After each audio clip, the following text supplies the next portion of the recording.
It's the Black Real Estate Dialogue. Tune in. Tune in. Tune in.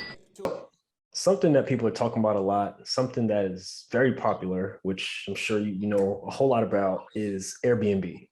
Everyone I is knew you were going there. everyone is talking about Airbnb. Everyone, it's just that's the buzz right now. And so, Yeah. of course, we know that you've been an Airbnb host for quite some time. Yep. For So years. definitely love to spend some time on that. Sure. Do you mind walking through, I guess, just the basics of why somebody might want to have Airbnb as part of their strategy and just some ways that they can go about it? Yeah. I mean, I think Airbnb is a great opportunity to increase your cash flow on rentals, right? As opposed to a long-term rental. Is it more work? Yeah. I think there are pros and cons to short-term versus long-term rentals. I have a mixture of both and all for good reasons, right? So, COVID hit, Airbnb money went down, down, down. But it was temporary. And since, Atlanta never shut down, we went right back up very quickly. And actually had some of my best months during, when all the other cities were shut down because everybody's coming to Atlanta because there was nowhere else to go, so I had some really good months. But what I think about Airbnb is I think it's a great tool for anybody who wants to put in the work for it. Yeah, you make more money, but is it more work? Yes, it is, And I think there are some key things people need to realize when you get ready to Airbnb. One, I would never purchase a property that would not still cash flow me if I had to put a long-term tenant in place. And why do I preface that? Because I think there are some factors around Airbnb that we don't have as much control over. And that is one being main one is regulations. At any given time, we don't know which way cities, counties, or municipalities would go to either ban Airbnbs or put additional restrictions on them. And so I say, if at any given point in time, those restrictions do come down and you're unable to Airbnb your property legally, because I think legal is very important, to legally do it, you have to be able to put a long-term tenant in there or a nurse or rent the room out and still cash flow the property. So we should not be overpaying for properties because we think that we're going to get a higher profit margin from Airbnb. And that's just being a smart investor. You want to make sure you have multiple exit strategies when you are purchasing your property, not just Airbnb. And so I think that's one key thing that people definitely have to remember when they're getting into it. Also, the second factor is I tell people you are very naive if you do not realize supply and demand. So as more people get into Airbnb, of course, you're going to have more properties, and that's going to impact your bookings because you demand might not be increasing with the rate of supply. And so, people like me, we teach about Airbnb. Other people teach you how to get into Airbnb and put the properties in. That just floods the market with more short-term rentals. And so I tell people, a lot of people aren't going to make it through that because they're going to say, well, dang, I can't get my property rented out. They don't necessarily have the tools to be able to do that. And they're in a market that's very saturated. So we have to really think about supply and demand as well. So Definitely. I like that you mentioned that it can't just be a property that works for Airbnb. And yeah. That's something that could easily be lost in the midst of everything we're seeing on the internet right now. Mm-hmm. People have to think more about like the behind the scenes and what goes into making the decision on buying a particular property that just so happens to be put out on Airbnb. Yeah. And I think that is almost like a bulletproof way to go about it, because if one thing goes down, like, I mean, just in theory, if someone's bookings go down because there's a lot of competition, maybe they put a travel nurse in there, or to your point as well, maybe they could put a long-term tenant in there either way, but the market was such that Airbnb was working for the time being. So I like that you mentioned that. I think it's a very practical way to go about it because you can attack it in different ways. Yeah. Definitely. And so I think those are two things people definitely need to consider and keep in mind when they're looking to have short-term rentals. Everything else is stuff that you can learn, but I think people lose sight of that because they see how much money you potentially can make. It doesn't mean you're going to make it. And so I think that it's important they understand, one, the market they're in, the location of it, how saturated is that market, and then making sure you have an additional exit strategy. So. Yeah, as far as checking if the market is saturated, do you recommend people, let's say I live in Brooklyn, New York, for example, do you recommend people, let's say I live in Brooklyn, New York, let's just say I live in Bed-Stuy, I'm going to buy a property in Bed-Stuy, and one of the ideas I have is to rent it on Airbnb. Do you recommend just checking out in the general area and surrounding neighborhoods, like what kind of listings are up, like how many are up and things of that nature? Do you recommend just some basic research like that?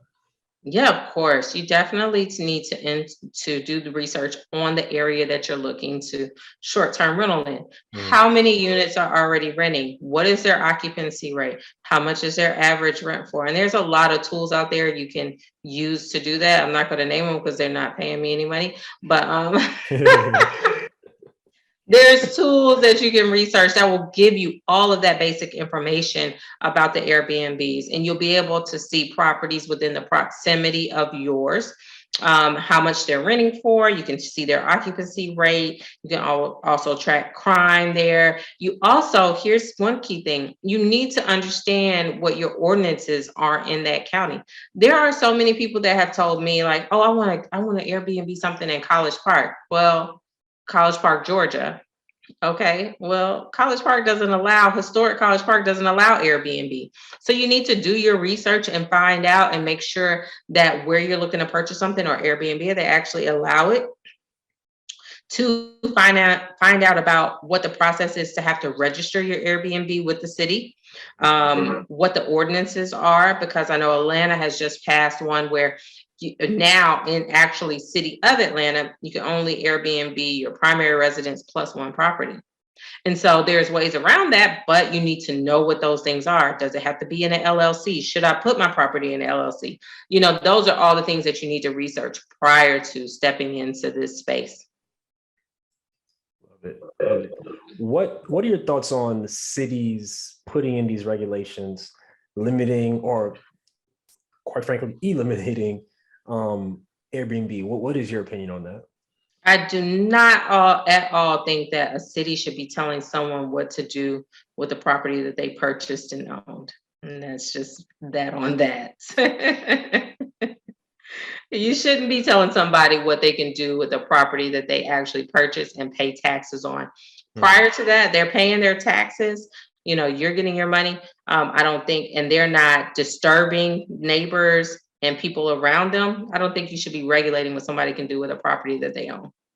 Are you looking for a community of like-minded individuals and access to experts in real estate? Yeah. Are you interested in real estate but need more support and guidance? You know who it is. The Black Real Estate Dialogue presents the Real Estate Investing Community. No matter how much or how little real estate experience you have, we've created a community for you because your perspective is important. All right, tell me, where's the number one place where you can do Q&A with experienced guest speakers 2 times per month? How about unlimited access to past guest speakers' recordings? What about a private Slack channel to engage in daily discussion with everybody in the community to share resources and support each other? Head on over to blackrealestatedialogue.com. That's blackrealestatedialogue.com. It's the real estate investing community presented by the Black Real Estate Dialogue. Come join us today. Where did you begin? Like you got the property, like did you already know kind of like how you wanted to furnish it, like what you wanted to charge, like were you starting from zero? Like how did you proceed from then? Because a lot of people who want to get into short-term rentals, right, what they may not consider is like, well, you actually got to have furniture in there, you actually got to have all this, you got to have all these things in place before someone sleeps there. So I would love to hear from you, just like the process that went into setting it up. Yeah, great question. So I'll just talk in general about all my Airbnbs and show the difference. So what I've learned over starting Airbnbs is definitely furniture is going to cost you the most, right? Just it's not even the first month rent. Sometimes you can get away with that. Like furniture, you got to get furniture. You got to get the necessities that people want. And so, so when I'm in a different state setting up an Airbnb, it's hard because I don't have time. Usually, man, I set up Airbnbs in like 24 hours. No kidding. Like I'll have like my other partner will tend to be there for a couple more days, but I'll just fly in for one day, set up the Airbnb, and then they'll finish like the rest of the stuff. That doesn't leave me time to go and really be picky about furniture and stuff like that. And so usually, but prior, when I'm going through the process of signing the lease and stuff, usually I'll be looking for furniture stores, right? Furniture stores around, or obviously IKEA, what's the closest IKEA, and go from there. When I'm in California, it's different because now I have time to really focus and put energy into how I want it to look. And I was really excited about that. Like how, okay, it's not here. It's okay. It's on back order for 2 weeks. That's okay. I like this. Let's do it. You know what I mean? We can wait. So stuff like that, or like hitting up OfferUp, Facebook Marketplace, you get really good deals, man. Like I got some nice nightstands that probably run you like $120 at IKEA, right? I got them for $20 for two. Yeah. Like stuff like that. You get to take your time. And so I was really excited to do, I like California Airbnbs, as opposed to flying in for 24 hours and just being like IKEA, boom, Home Depot, boom, let's go. But what your audience should know is there's ways to kind of combat that. There's I have a business partner. This is how he scales so fast, is that there's places that will rent you furniture and you pay monthly.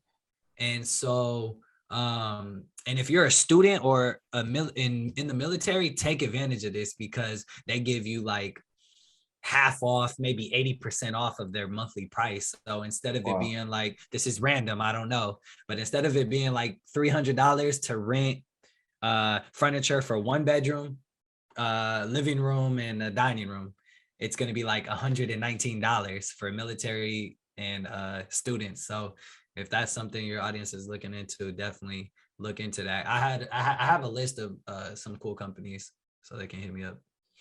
Dope. For the other Airbnbs you have, is it like rental arbitrage, or is it like properties with like other people? How does that work? Yeah, it's rental arbitrage. Got it. Yep. Okay. Yep. Cool, so cool. So if there's huge benefits to rental arbitrage and there's pros and cons, right, to each situation. I think for rental arbitrage, a lot of people ask like, what's the easier way to get started? Rental arbitrage, I wouldn't say it's necessarily easier. I'd say it's cheaper to get started because you don't need a down payment for a house, right? And then furniture and then reserves, right? All you need is like, you could literally get started with rental arbitrage for like $5,000 to $10,000. And you can make that back in 2 months. So yeah. Yep. Dope. So you get the Airbnb set up. Now, what I would like to know more about is, so obviously with a rental, right? Like you have your cash flow, your mortgage, et cetera, et cetera. However, with the Airbnb, it's like a daily rate thing. So how did you set your target for how much you want to make, considering all the expenses that you have in the property? Yeah. So research before, right? Research. And I told you I had a connection already in Stockton who did their Airbnb. And so I looked at their numbers, looked at their daily rate, and I already knew what they were making. And so then I looked at the competition around them, right? And looked at their daily rates. What does their home look like, right? That's number one. Then there's also a place called AirDNA, where it tells you like the occupancy rate in the area, how much is the average booking night, etc. It gives you a little bit of information. There's also another website too, I can't remember the name. But there's 2 websites you look at for data, and you just look at do all your research, and then you test it, right? And based on how you set up the home, based on your home, based on what amenities you offer, you kind of test it from there. And so when I first started, you know, not as a new host, right? And so the thing about Airbnb is you have your profile reviews, but it's based on each property, right? And so when you bring up a new property, or, you know, no one sees that you're, you know, you've been a host before, right? Until they click on your stuff. And so I was like, all right, I just need eyes. I need eyes. So we gonna get some eyes here. And so I just priced it super low, like maybe $20 less than what everyone else was pricing it. No, more than that. But and I just started to get eyes. I got my first couple bookings. And then I was like, all right, we need reviews. People, I'm not gonna book a place without a review. I don't know about you, but I need some reviews. So just had people write reviews. Once I got to like 3 to 5, slowly increase the price. Hi everyone, Sam here from the Black Real Estate Dialogue. Make sure to hit that notification bell and that subscribe button, and to visit us at blackrealestatedialogue.com.